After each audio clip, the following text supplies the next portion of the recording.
Hey, everybody. Welcome back to another episode of On Another Line Live. So, first and foremost, I want to apologize for everything that's been and came from On Another Line in the past year as far as live shows go. That is a thing of the past. You can go ahead and set your calendar for every Tuesday from here on out until I get tired of this thing. We're going to fill your Facebook live streams every Tuesday at 8 p.m. Eastern Standard Time. Today, we got an action-packed show for you guys. We got Glenn Walker from Lure Lock. We're going to talk about some different ways to manage your tackle, talk about Lure Lock as a whole. And as you guys see in the ticker down below, if you guys share this video anytime between now and when the video ends, I have a Lure Lock LL11, or this is one of the large boxes with it's totally open inside. I love this thing, especially with crankbaits and other stuff like that. I'm going to ship this thing to you on my dime. Again, we're going to talk to Glenn in just a second about Lure Lock and talk about fishing in Minnesota. It's a cool thing about this stuff, guys. If you guys are out there and you see us, we have K-Flare Bassin in the house. What's up, brother? I'm going to be taking that dude fishing hopefully soon up at Mosquito Lake in northern Ohio. It says he's been out there recently and has been hammering them. So I'm actually going so he could teach me something. So without further ado, guys, I'm going to bring in Glenn Walker from Lure Lock here. We're going to talk about tackle storage and storage management. And I want to give a shout out to Brandon Klein. Brandon Klein sent me a picture today. I can't show it to you right now because I forgot to put it up on my computer. But he built his own tackle storage in his brand new Phoenix, which is really, really cool. And I'll show you guys. I'll post that video as we go. But without further ado, I'm going to bring in Glenn. I'm going to give him the opportunity to do his spiel and tell us all about himself. And then we're going to talk tackle management. So let's get after it. Hey, Glenn, how you doing, buddy? Hey, good. Yourself, Tyler? Doing great, man. I'm just trying to stay safe, sane, and healthy in these crazy times we're living in right now. I hear you, aren't we all? It's kind of every day. You just got to take it day by day, hour by hour, and celebrate the small wins, and just look forward to the next day and go from there. Yeah, I understand that. So if you don't care, give people out there watching a little bit about yourself, a little background. Yeah, how you fishing? Yep. So I'm up here in Minnesota, a suburb of the Twin Cities, and I fish bass tournaments here in the Midwest, Minnesota, Wisconsin. I fish around metro lakes here in Minnesota, and then head down to the Mississippi River a lot. And then actually fortunate that my day job is I work in the outdoors industry for a marketing agency, and one of our clients is Lure Lock. So that's how I've gotten to know Tyler. Finally got to meet past year at the Bassmaster Classic at Gunnersville down in Birmingham. And back when we were able to travel, that was actually, if you think about it, that was actually like, Tyler, that was the last weekend people were freely traveling in the U.S. really. So we kind of pushed it up to the limit, I think. Yeah, I mean, so right after the Classic, I'm sure you saw the hype on social media and stuff. There was a flu that went through all the pros, and I hope that wasn't the coronavirus, but it's awful fishy that all that stuff was hammering right there. So I'm actually going to look at getting tested or antibody tested soon, because I'm pretty sure I had it in December, man. My girlfriend Misty was super sick, had a super bad cough forever. So did I. I lived through it. Hopefully I'm going to get tested. Hopefully obviously they can tell you if you had it before, and if you've had it before, then you've, created antibodies for it. So hopefully I can help something out there. But anyway, back to the show. So we're talking about storage, enough of the coronavirus. We hear that crap. Yeah, exactly. We hear enough of that. Yeah. So one of the things that one of the things I had a hard time understanding was, why does Lure Lock set itself apart from any other box? Well, first and foremost, when you get a hold of it, you're going to notice that, one, it kind of looks like every other box out there. It has the same dividers, which, by the way, if you guys never had a Lure Lock, you need to get your hands on one. But I'll start there, and maybe you can give me some more insight on that. The dividers that come with those things are the coolest ones ever. They usually have to take like a razor knife and cut the tabs off there, but with the Lure Lock boxes, they actually break off, and you don't have to do any kind of trimming. Yeah, so that's like, I mean, if you take it for the box for a standard utility box, because Lure Lock, we do sell, Lure Lock does offer a standard utility box that does not have the TacLogic technology gel in the bottom. So if you take that utility box for what it is, standard tackle box, still that box, what sets it apart from the other boxes out there, like Tyler was saying, the dividers, when you pull them out of the box, you can just snap them apart without any tools. And what that allows is it's safety. So you're not having to take a knife, scissors, or side cutters, or snips or anything and snip them. You just snap them apart with your fingers. It's a clean edge. They slide right in. So the dividers go right, very nice and neatly into the case, and there's no wiggle room, no play. So that divider stays in there perfectly. Also, the solid construction, Lure Lock uses a pure polypropylene product, so the cases themselves are structurally sound and a lot stronger than other boxes on the market. When we're at the Classic or at other events, we're demonstrating to people by having the boxes, people standing on them. So I have one here, and I'm jabbing on it pretty good here with my elbow, and there's no flex in it. And it's solid. So, so just the boxes themselves are just a solid constructed box. The divider's easy, snap apart. One of the greatest things I think about the Lure Lock products is they're fully made in the USA. They're made here in Western Wisconsin. So, that's great. When a product's made in the USA, you feel good when you buy it, you feel good supporting it. So that's kind of, for the nuts and bolts, entry, ground level, that's what, some of the great stuff with Lure Lock.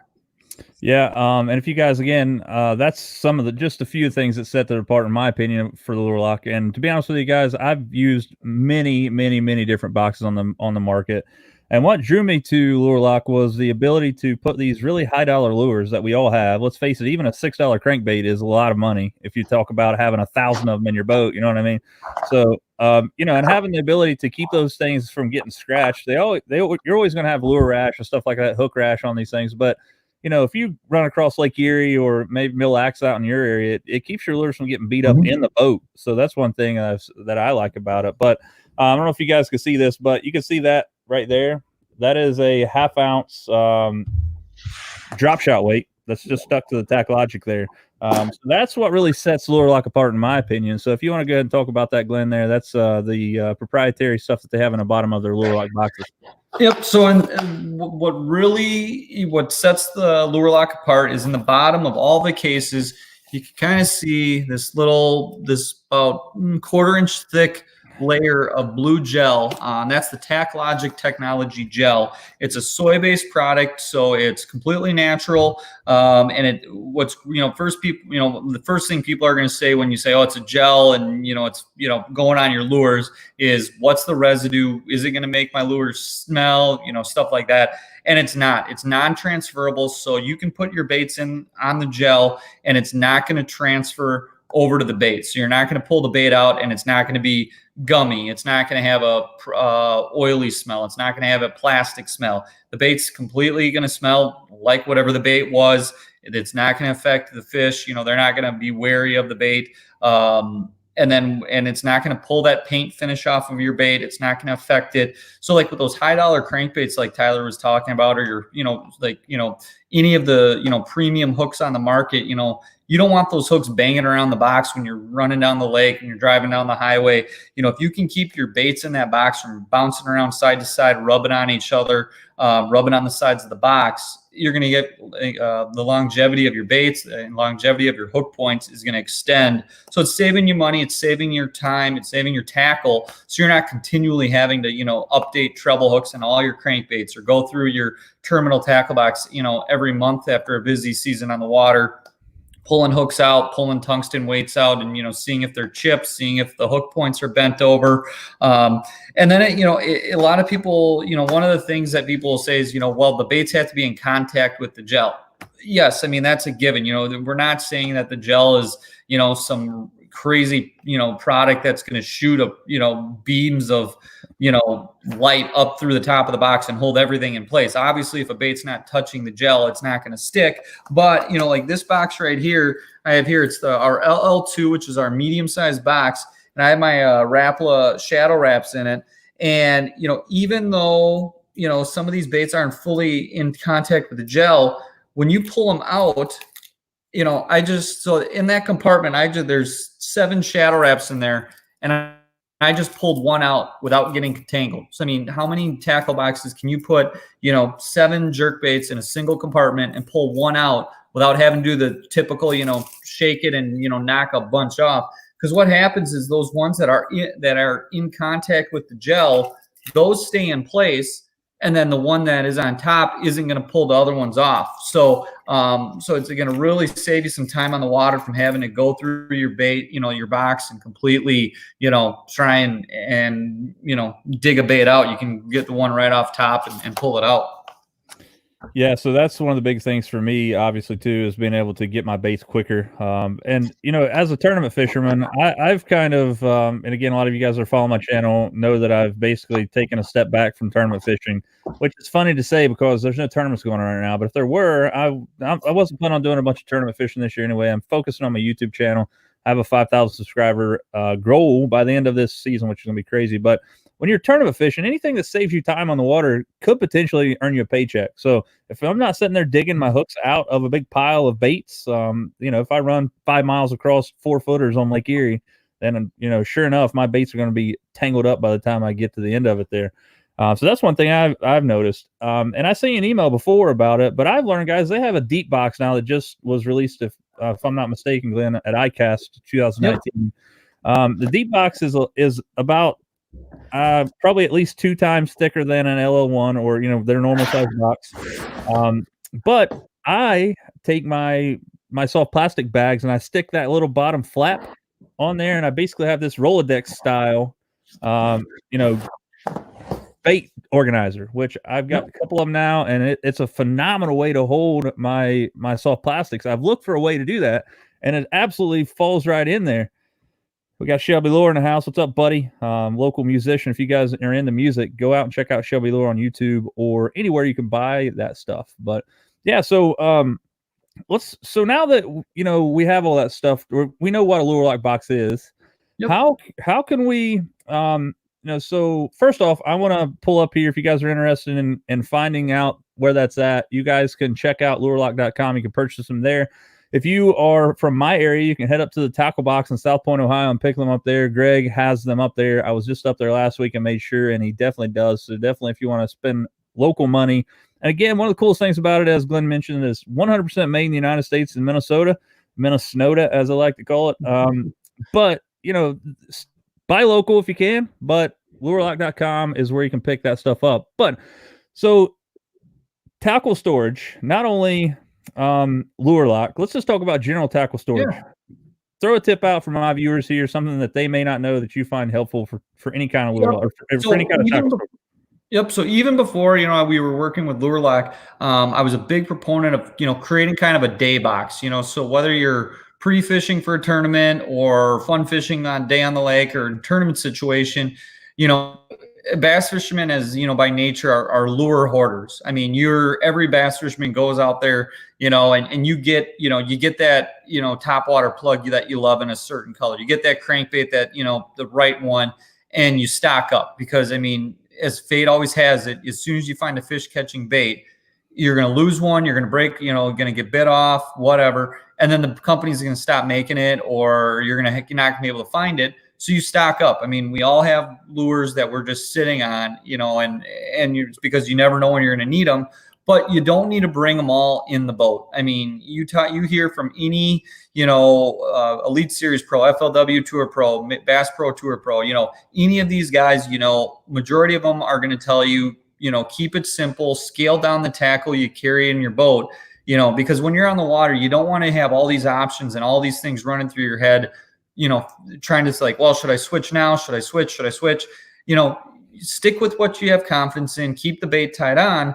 But, so to do that, you can create kind of a day box. So if you're going to be throwing, if it's going to be a hot bite on a certain thing, a certain technique, like let's say, mid-depth cranking, and you need a bunch of, medium running crankbaits, throw that full box in, because, you'd be getting snagged, up here up north, we're getting bit off by pike, muskie, you're going to go through some baits. But, for those secondary techniques, if okay, well, there's a slight chance I may need to, move up to a square bill, or there's a slight chance, those fish may slide off and I may need a little bit deeper crankbait, or there might be a small topwater window in the morning.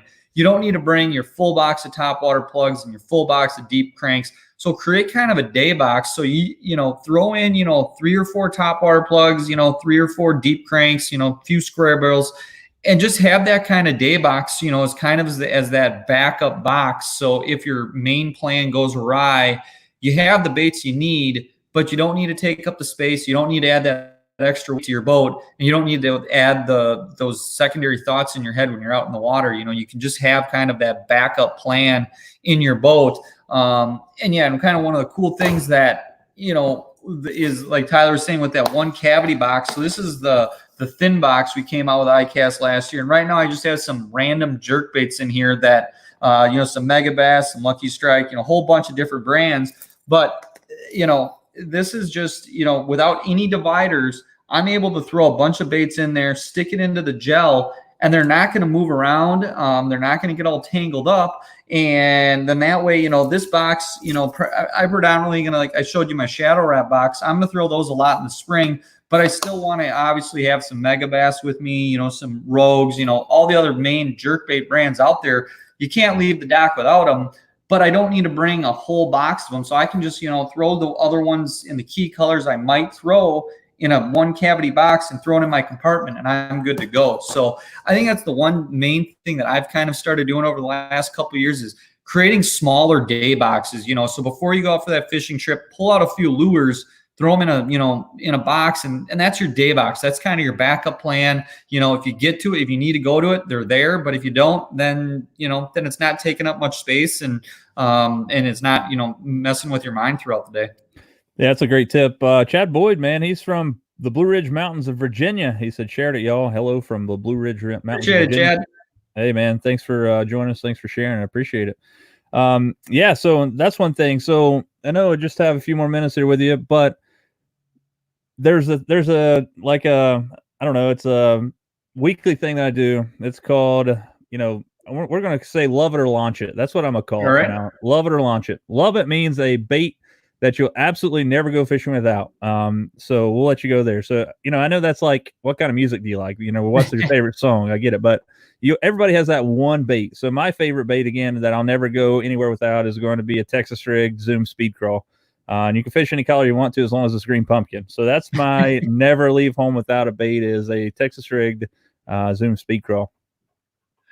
Well, first off, fate must have it. I have a random Zoom Ultra Vibe speed crawl on the deck of my boat that got thrown in here for my son. So that must be fate. I'm kind of like you. If I'm not going to leave the dock, whether I'm on the Mississippi or I'm on Lake Minnetonka, I'm not going to leave the dock without having a Texas rigged, usually it's a Zoom Z Craw or Z Craw Junior with a 4-rod Trocard TK133 flipping hook and about a 7/16 ounce tungsten weight. Just to me, whether I'm flipping shallow cover or flipping weed lines or on the river, kind of the same thing. That's just kind of my, go-to, when I need to just put some fish in the boat and just kind of go fishing. I can do a lot with that. So I'd go with that one. That's cool. So we're going to go with launch it, which means that this is the most overrated bait in your opinion. It could be old, could be new. I'll go ahead and give you mine. I think a whopper plopper is the most overrated bait on the planet. So we're going to say love it, and then we're going to say launch it. So this is a bait that you're never going to, that you think is overrated. Oh man.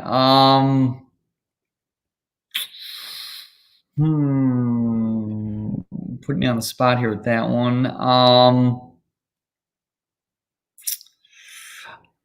I'm just, there's a huge audience out there for these, and I'm probably going to get some grief from my coworker if he's watching this, but swim baits. I just, I'm fine. I use them as a trailer on a swim jig, as a chatterbait on a vibrating jig trailer. But, just to me, I just have not really gotten into that full swim bait craze and mantra. I'm not saying it doesn't work, but it's just something that I just haven't really dialed into or really, drank the Kool-Aid.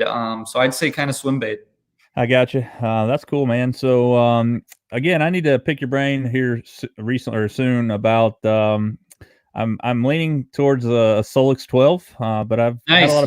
I've had a lot of people hit me up and try. I like the touchscreen aspect of it. I'm a computer engineer. Most people say the Solix is above their head, but I feel like it hits me right home at home. But I'll get with you. Yeah. I'll email you or get your phone number or something. Yeah, I'll no, pick your Solix is brain. a great unit. Yeah, the touchscreen capability on there is I run a Solix 15 up at the bow and then a Solix 12 and a Helix 12 at the console. And yeah, I mean, both the Helix and the Solixes are from Humminbird are great products, but yeah, definitely the touchscreen is it allows you to do a few other some additional items over the Helix units that are pretty sweet. I got you. Well, Glenn, bud, I appreciate your time. Yeah. All the way from Minnesota out there. You're an hour behind us. It's 7:22 out there. So again, guys, if you guys just now join us, this is Glenn Walker, buddy of mine I met 2 years ago, I guess, working with Lure Lock. He works for the marketing agency that markets Lure Lock in the United States. Again, it is made in the United States. But if you have any questions about Lure Lock, shoot me a message, drop me a link here, whatever you need to do. I'll get any information I can to you. Again, if you guys are just now joining us, share this video for a chance to win a Lure Lock LL1 compartment. So I'll be sending out on my dime. In just a second, guys, we have a surprise guest coming on with us, and that is the Hammer from my area, Mr. Kevin Martin. So, Glenn, I appreciate your time, brother. I will see you again when it comes around, and Yep. tight lines, and get out there and lean on them. Perfect. Thanks, Tyler. Appreciate it, everyone. See you later. See you, buddy. All right, guys. So here in just a second, I'm going to bring on the Hammer, Kmart. Mr. Kevin Martin's joining us, the 2020 FLW Pro Series rookie. Just finished 47th in a tournament this year before they put the kibosh on the actual the tournament series. So let's bring him in right now. Nothing. Hey, Kevin, can you hear me now, buddy? Hey, Kevin, can you hear me? Can you hear me now? Hold on a second. Hold on a second. Can't hear him. Can you hear me, Tyler? I can't hear you. Can you see the? Hold on one second.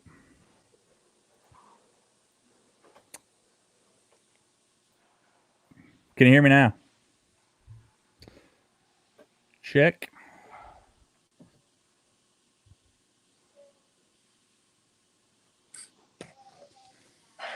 Hold on a second, guys. We're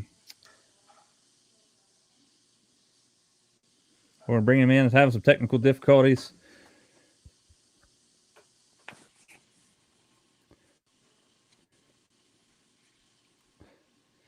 All right. So again, guys, we're trying to bring Kevin Martin in, the Hammer.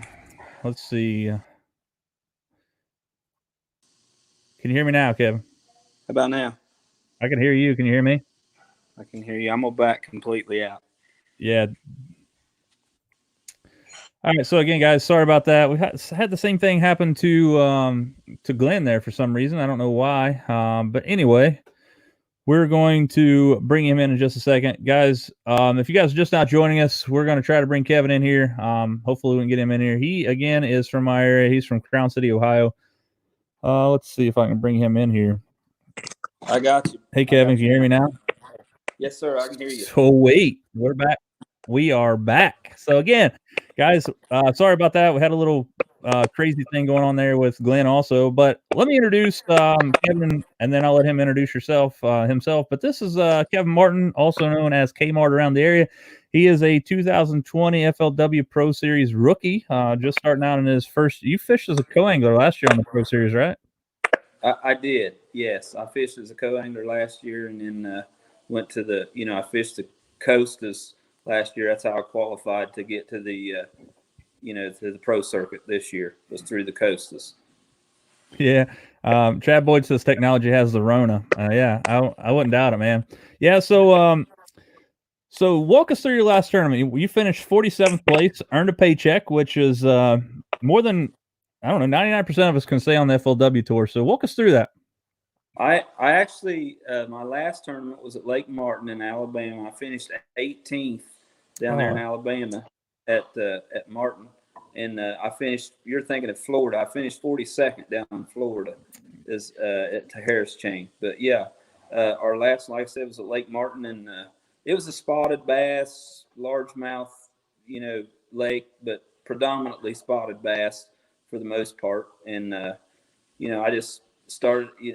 It was lots of numbers. You catch lots of numbers down there. So basically, started out the first day of the tournament knowing that I was probably going to get a limit, but just not knowing how good of a limit. Practice, I was seeing 7 to 8 pounds is the best I was seeing. So I was, ended up with 10 pounds, 2 ounces on the first day, and was pretty happy to have it, really, because I just didn't think I was going to get 10 pounds. And then the second day of the event, I actually went out and caught 14-10, I think, the second day. And, I just changed it up. I was running a top water and running a bunch of pockets and stuff with a top water bait, and caught 5 I actually had big fish for the second day. I had a 6-pounder the second day. And, it was a lot of fun. Of course, that put me in 14th and put me up there where I was eligible to fish the third day in the top 30. And I went out the third day, and I started out the same kind of pattern that I was working the second day, and actually started running back of pockets and blew 2 up early, first hour on the top water. And I thought it was going to be the deal that day, but that was the only 2 that I got, and I ended up going to like 11 o'clock or something and not another blow up. So I just went out on the main lake and started running docks with a spinnerbait to at least fill my limit with spots. And I ended up with like 10 pounds that third day and finished the tournament in like 18th place, I think. Yeah, that's awesome. Actually, you're right. I'm looking here at your rank right now for 2020 is 47th, which is phenomenal. So yeah, congratulations on that finish down there in Alabama. Again, I listened to the podcast that you were on there through FLW this morning. Actually, I saw Chris Malone shared it, and I read it and I listened to it. Like, first off, congratulations for being able to be at that, what I consider to be the highest level of fishing, whether that be Bassmasters or FLW. These are not your average like weekenders you're fishing against. When you went into the season as a pro now, not a co-angler, did it get in your head at all? It did. I was very intimidated. Of course, I felt like you can sit here at home and tell yourself you're ready, and then come tournament day, it's always different. But and it's just like you said. I went to Rayburn the first event of the year, and I had a terrible turn. I struggled down there with like finished like 122nd down there, and that's really when I realized that all of them guys can catch them. Every single one of them can catch them. It's not like half of the field's pretty good and the other half's no. They can all catch them at that level. Yeah, that would be the biggest thing for me as one competing at that level, because me, the highest level I've competed at is a BFL level. I was going to move up to the Coastal Series this year, and I've decided to take a step back from tournament fishing, which, as I mentioned earlier, it's kind of weird because the tournament fishing scene is not going on right now because of the virus. But I've decided to spend a lot more time on my YouTube channel, my Facebook page. But when you, like, for example, I fished the Michigan division of the BFLs last year, had like 22 pounds out of the back of the boat, finished 14th place. I was like, when you do that, you get hammered. So, hey, Randy Stuckey, he's from Columbia, South Carolina. Thanks for joining us tonight, buddy. I appreciate you tuning in there. So yeah, are the tournaments any different? Obviously, the amount of competition is way bigger and better. And don't get me wrong, guys, there's some hammers that come out of this. Take Kevin for instance. Some of the 2 best guys I've ever fished against in my life, other than Kevin, have been Chris Malone and Bill Kinder. Those guys absolutely go out and they catch them week in and week out. But are the tournaments structured any different on the pro level than they are just a small, like a BFL?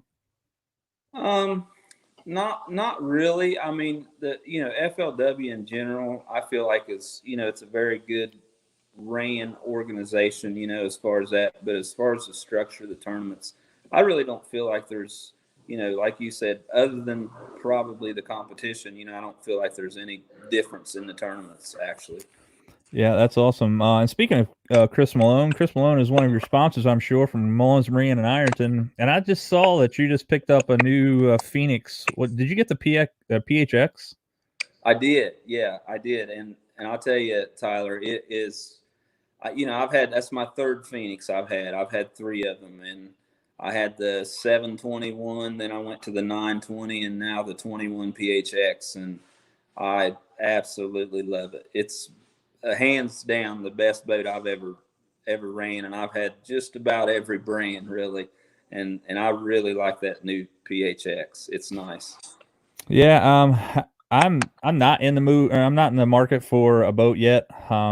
It's going to be several years actually. I'm still running a 2006 Stratus 201 Pro XL, and I love it. But you know, when I am in the boat market, which is going to be eventually, there's two boats that I've narrowed it down to. One of them is a Phoenix. I don't know that I'll be able to afford the PHX. I'm sure there'll be a new model by then, but you know, I've narrowed it down between that and a Nitro. I like you have ridden in a lot of different boats because of being a co-angler on the BFL. Sure. You know, I get in pretty much all the new boats. I rode in a Falcon last year. I really liked it. Super quick boat.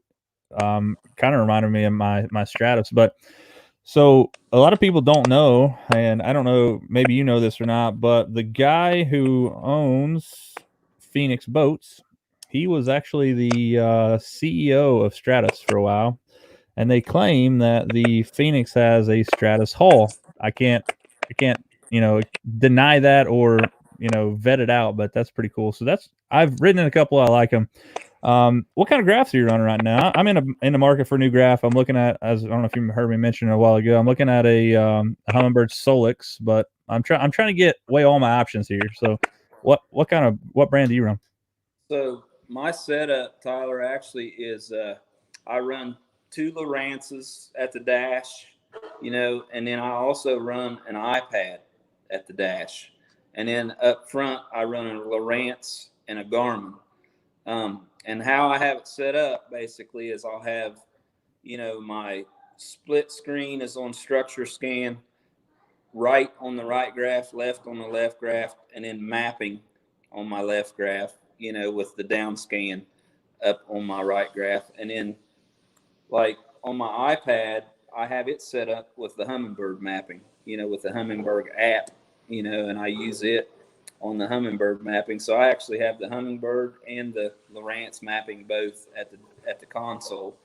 And then, of course, up front, I use the Lowrance graph, split screen it, and use half of it for mapping, the other half for just 2D sonar. And then, of course, I got the Garmin Live Scope unit, and I Yeah. love that thing. Yeah, so that's I guess that's all the berries, man. Like the live scope, you know, even like my buddy Aaron Galley and Luke, they're seem like like transitioning out of the bass world. They still do bass fish, but they're hammering crappie. And Galley's telling me like he's like, man, we'll pull up to a boat dock on Cumberland and we can literally see if the fish are there or not, which is pretty crazy. For sure. I mean, it's the craziest thing, you know, when you're used to 2D sonar like I've been used to for years, you know, as far as just being able to look straight down, and actually just learned in the last few years how to actually catch them vertically off of my 2D. And now they come out with this forward facing, you know, sonar where you can, you know, throw out there 50 feet in front of you and catch one and see the whole thing go down. It's pretty neat. Yeah, they you know, they coined the term video game fishing years ago, but that literally upped the game. I mean, it's like you're watching somebody else play a video game that you wanted to play back in the 90s and run out of quarters, you know what I mean? It's for sure is. And Yeah. it's super cool. I mean, not necessarily just for seeing fish, you know, it's surprising, like down at Martin, for instance, how many, you know, when you're just trolling by, you know, fishing docks or something, you can scan under the docks and see the brush piles or, you know, Christmas trees or whatever might be, you know, back underneath the docks. You know, it's super cool. Yeah. Hey man, we'll have to get out and do some fishing here soon. We're not too far from each other, so Yeah, for sure. that 21-foot boat of yours, I think we can stay 6 foot apart, can't we? I believe we could pretty easily.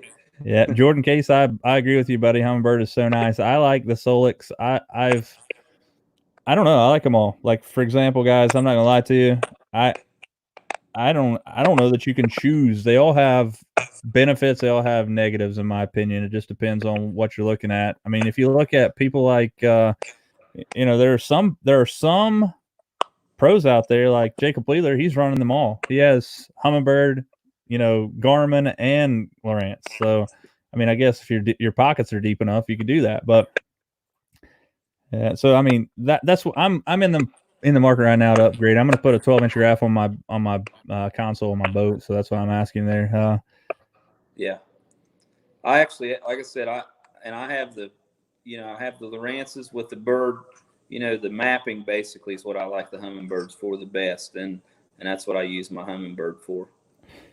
Yeah, and that's the thing. Like it's weird though, man. You pay all that money for any graph, and then you're like the Lake Master stuff. I feel like that it's one of those deals where they're bleeding more money out of it, like $200 for a Lake Master card, which is crazy. Yeah. It seems like you pay $3,000 for a graph that should come with it.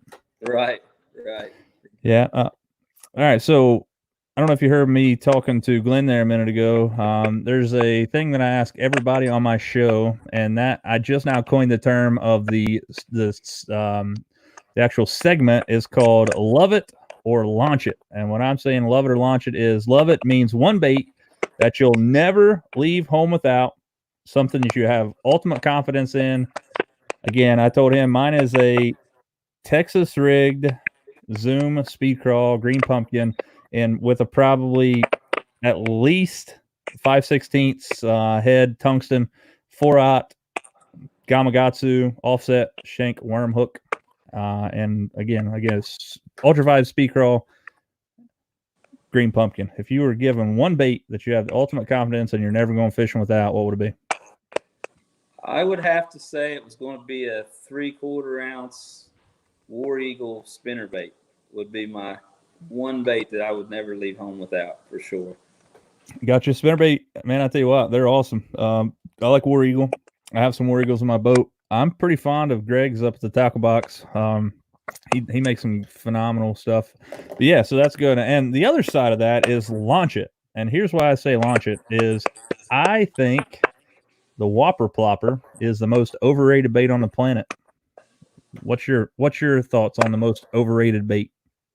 Well, I hate to contradict you on the Whopper Plopper, but that's what I got the money with down in Alabama. That's all I threw. Really? Down in Alabama. That was my top water bait that I threw the whole time. Wow, man. See, so there is that. You'll get one side of the fence or the other. Like you won't. Yeah, I mean, there's no in between. You either love it or hate it. And I for some reason, I'm just on that side of the fence where I hate it. I don't know why. I would just much rather pick up a little squeak buzzbait and throw that thing, or a bigger buzzbait. It's just I don't know. Maybe I'm fishing wrong. Maybe it's my skill that makes I think this Whopper Plopper sucks. But I mean, proof's in the pudding, right? I was actually throwing the 110 version of the Whopper Plopper down there. That's about basically all I threw the second day. Yeah, that's awesome. So I'm gonna bring up this fish here. I don't know if you probably not gonna be able to see it, Kevin, but this is a photo of your fish from the down there at Martin. I assume that's the 6-pounder there that you caught. It is, yeah. That's actually a Whopper Plopper fish. Really? Yeah. So that's the deal, man. Like I said, you either love it or hate it. And there was a girl that was on JB's Fish Sauce pro team for a while. Her name was Morgan. And dude, I'm not kidding you. That lady would absolutely hammer some giants on it. Like she got a 9-pounder on it. And it's like she's from my area. She's from Kentucky. So it's not like, she's down in Alabama catching a 9-pounder. She got one here locally on a Whopper Plopper. So you think I would buy into it? I guess I'm going to have to drink the Kool-Aid for the Whopper Plopper and just throw it until my arm falls off until I catch some fish on it. Right. Exactly. Yeah. Jordan Case says, always got to have a fluke. So that's another thing, man. I'm just now getting in. So I've thrown flukes for a long time. But I'm just now getting into the swim bait world, and I'm throwing swim baits now that if I catch a fish, man, it's going to have some shoulders on it. You throw any swim baits, Kev? I do. I throw a lot of swim baits. I mean, I throw them, on those deep, clear reservoirs. I'll throw like the smaller ones a lot. The Kitex, and stuff with a 1/4 ounce to a 3/8 ounce head, and depending on the water temperature, how I fish them. Either if it's cold, in the 50s, I'm usually just crawling it, on the bottom. But once it gets up in the mid 60s or so, when they're chasing bait pretty good, I'll wind it pretty quick, And then I've even thrown, some big ones, some of the big mag drafts and stuff from Megabass and I really like them as well, Yeah, so that's my deal right now, and I've yet to catch a fish on it. It's obviously first off, in this area, man. Like, first off, you guys already know if you guys follow me enough. I'm a high school teacher, and I don't know. I'm not essential. I'm at home. I'm still teaching kids, but I'm home more than I've ever been. I'm actually probably more busy now than I would be if I was in school. But I've been out on the water a lot. But it has rained mercilessly around here, and it seems like that I go out and I want to throw this big giant swim bait, and water is always chocolate milk. So it's crazy. And then I had, you know, I've had a couple follows on it, and I heard, Drew Sadler summed it up 2 weeks ago when I had him on that a big swim bait is something. It's a tool to find fish, because especially big, like 6 to 8 inch swim baits will, fish have like a schooling mentality where they see something like that, even if they don't want to eat it, they may follow it so you can get a look at them.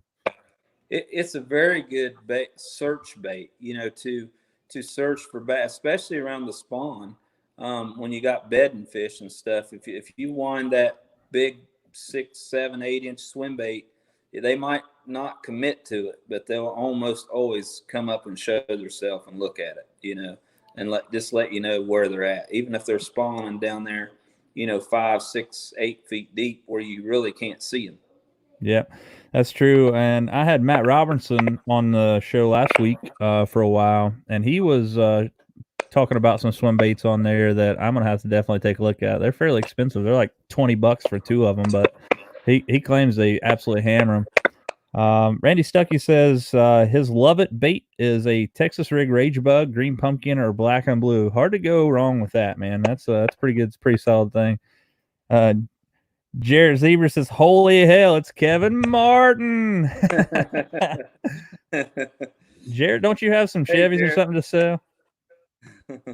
I saw that you're back to work. I'm glad to see that, man. Glad you're joining in. Nate Witt said, "What's up, fellas?" What's up, Nate? Nate's up there keeping us all in the baits at the tackle box when he's not working at his other job. So appreciate that. Hey, speaking of the tackle box, they're also one of my sponsors too, and I really appreciate them too, as well as like you said earlier, Malone's Marine. Could not do this without them guys. They're a great group of guys right there at the tackle box and at Malone's Marine. Yeah, so I agree with you. I'm all about shopping locally when I can.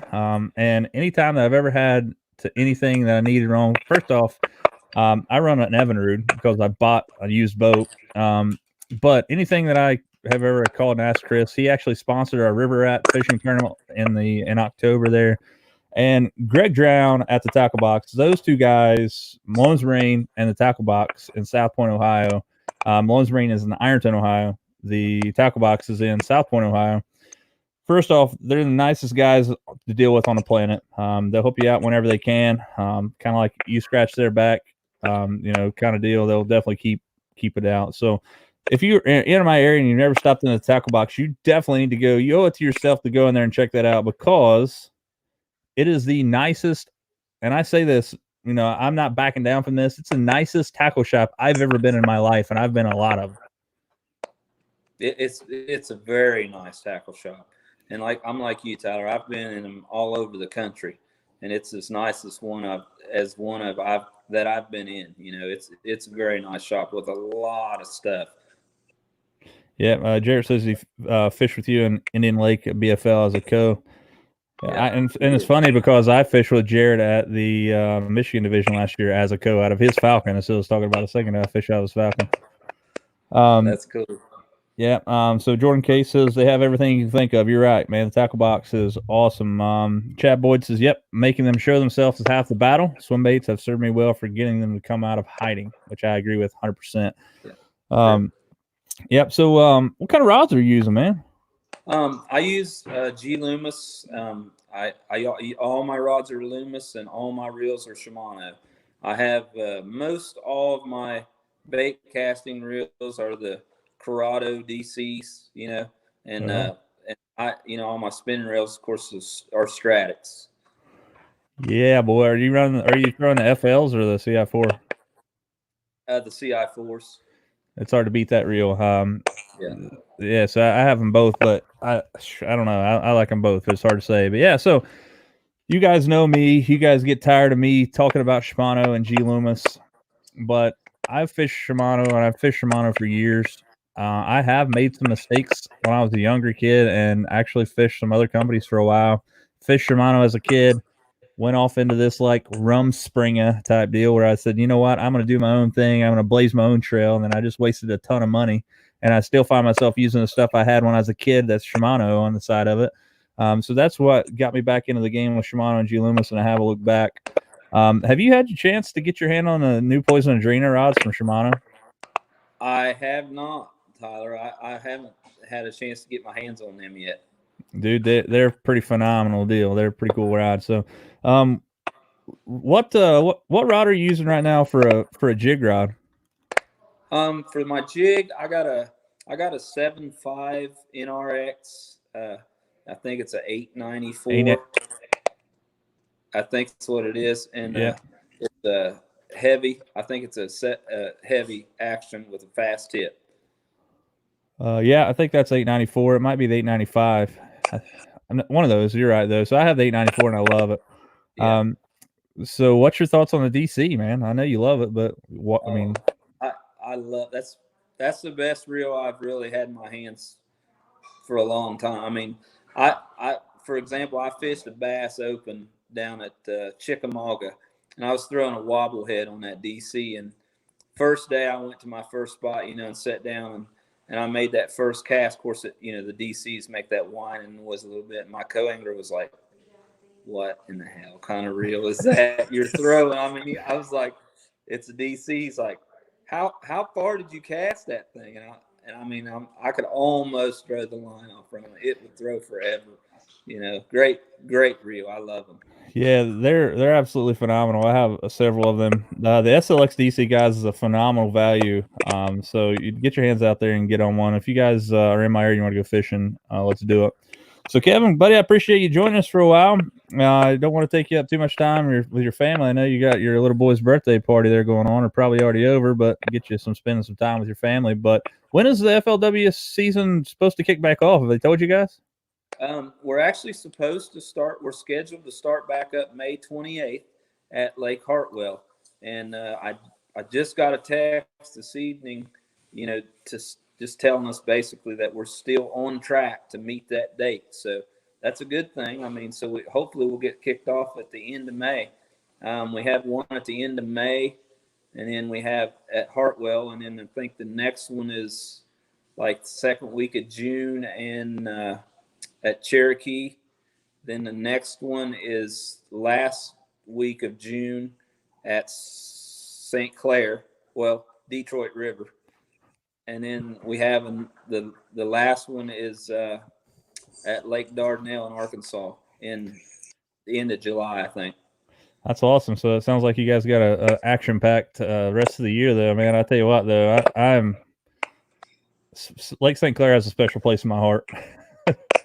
It's a phenomenal place to fish. I mean, it takes big weight to do well up there, but you can go up there and catch 15, 16 pounds a day, and it's like you didn't even show up for the tournament.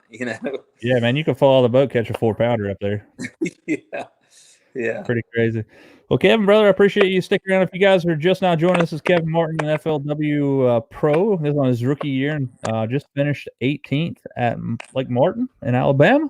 So congratulations on that, brother. We'll be looking for you to climb the ranks there from 47 all the way to first this year. And just know that On Another Line has your back, brother. If you ever need anything, let me know.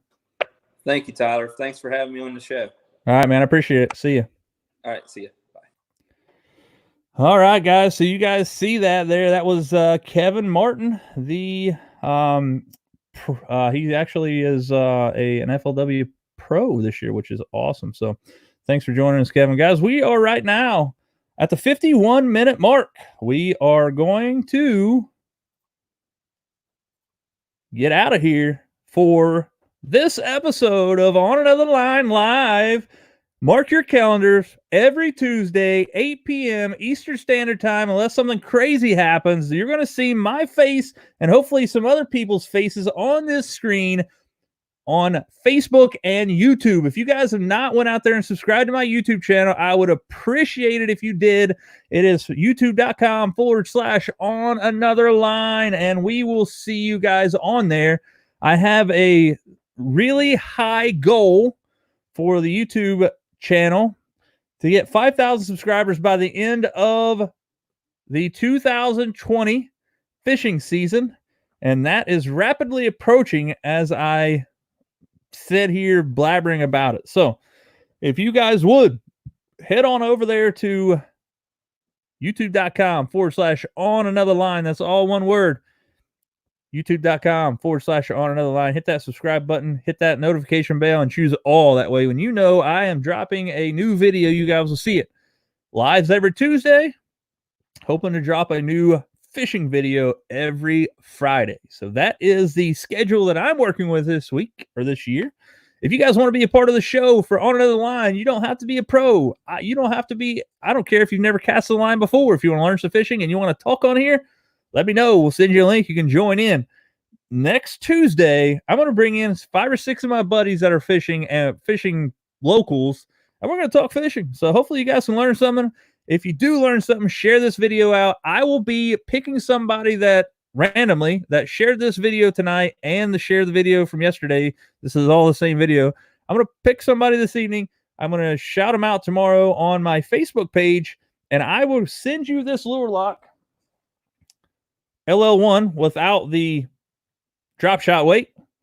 I'll get your information sent to you. So, guys, thank you for joining On Another Line Live. This is the live episode for April 28th, 2020. We'll see you next time. If you can, get out there and lean on them. We'll see you on Another Line. See y'all.